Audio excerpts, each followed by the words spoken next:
حسن علیہ الصلوۃ والسلام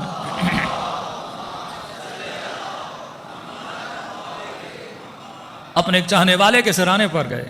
جوان تھا، سکرات کا وقت تھا، لیکن امام نے کیا دیکھا؟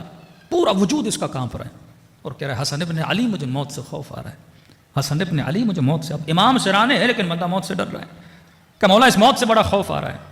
اب امام کو پتا تھا اس کے اندر ایک جہالت ہے، جس جہالت کی وجہ سے یہ جوان موت سے خوف زدہ ہے. امام نے اسے سمجھانے کی کوشش کی. امام نے کہا یہ بتا، اگر تیرے بدن پر زخم ہو، تیرے بدن پر گندگی ہو اور ان زخموں نے تیرے وجود کو ایک تکلیف میں جکڑ دیا ہو اور تجھے پتا چلے ایک حمام ہے، ایک بات ہے جہاں نہانے کے بعد یہ ساری تکلیفیں ختم ہو جائیں گی، جہاں نہانے کے بعد بدن کی گندگیاں اتر جائیں گی، جہاں نہانے کے بعد ان سارے زخموں میں شفا آ جائے گی، تو امام نے کہا اس بات میں نہانے سے ڈرو گے یا شوق و اشتیاق کے ساتھ جاؤ گے نہانے کے لیے؟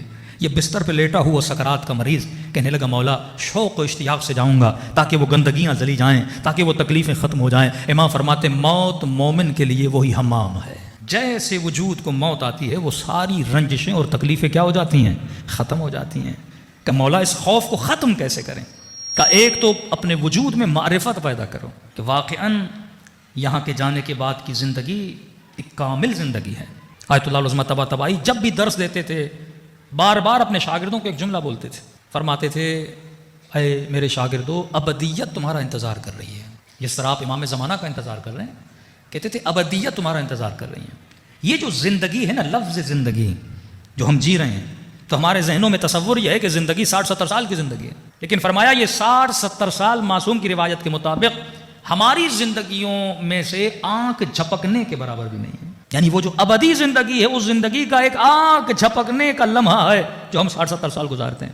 اور عجیب حدیث ہے کہ جب ملک الموت جناب نوح کی روح نکالنے کے لیے گیا اور جا کر پیغام دیا کہ اللہ کے نبی پیغام لے کر آیا ہوں، دنیا کی زندگی ختم ہو گئی، دنیا کی زندگی کا آخری دن ہے اور آپ کی ابدی زندگی کا پہلا دن شروع ہونے والا ہے.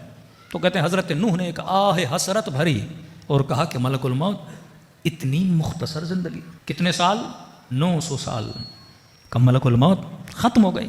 اتنی مختصر زندگی کہ یا نبی اللہ 900 سال اللہ نے زندگی دی اور آپ کہہ رہے ہیں مختصر زندگی. فرمایا مجھے پتہ ہی نہیں لگا کہ 900 سال کیسے گزر گئے. فرمایا نبی نوح آپ کی زندگی 900 سال ہے، آخری زمانے میں آنے والے امتیوں کی زندگی اللہ 60-70 سال کر دے گا. فرماتی ہے سننا تھا حضرت نوح نے کہا اگر مجھے 60-70 سال زندگی ملے، ارے 60-70 سال تو نوح اللہ کے سجدوں میں گزار دے. مختصر زندگی ہے، لیکن جس طرح ایٹم بہت چھوٹا ہوتا ہے لیکن اس میں پاور بہت زیادہ ہوتا ہے. ایک دانہ بہت چھوٹا ہے لیکن یہ اتنے بڑے درخت کو جنم دیتا ہے. گندم کا دانہ ہزاروں دانوں کو بناتا ہے. ایک درخت جب آپ دیکھتے ہو اتنا تنومند ہے لیکن اس کی ابتدا دیکھو تو ایک ڈوٹ ہے. ایک انسان کا وجود جسمانی جو ایک چھوٹے سے جزوے سے بنا، جس کو مائکروسکوپ سے دیکھا جاتا ہے، لیکن مضغہ بنا، علقہ بنا، وجود بنا، پیدا ہوا، آج اتنا بڑا جثہ زمین پر بیٹھا ہوا ہے لیکن ابتدا دیکھو گے تو ذرہ ہے. یہ سارے کمالات ان ذرات کے ہیں.